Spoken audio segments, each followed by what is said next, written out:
Welcome to SOS Electronic.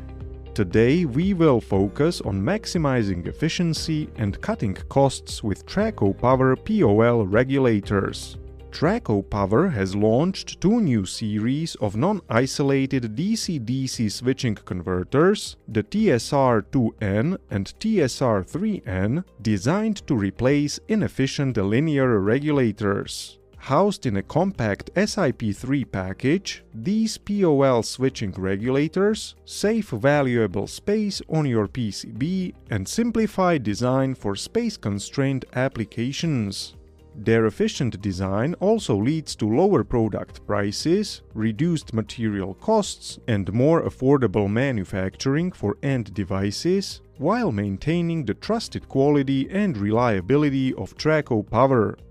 Key features of the Traco Power regulators include high efficiency of up to 96%, cutting down on energy loss and removing need for heat sinks, wide input range giving you flexibility for various power sources, precise output voltage ensuring reliable performance for sensitive electronics, compact design, making it easy to fit into existing devices without significant PCB changes.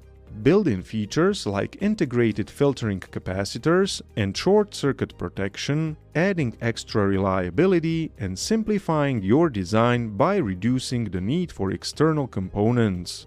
Traco Power POL switching regulators simplify the manufacturing process by minimizing production risks, optimizing manufacturing costs, and accelerating time to market. This makes entire projects faster and more cost-effective. These regulators are perfect for a variety of applications, including battery-powered devices, industrial control systems, embedded systems, and telecommunications equipment. If you are interested in more information about Traco Power DC-DC converters, or if you need technical advice on choosing the right product, feel free to get in touch. Reach out to us at soselectronic.com. We are happy to help you.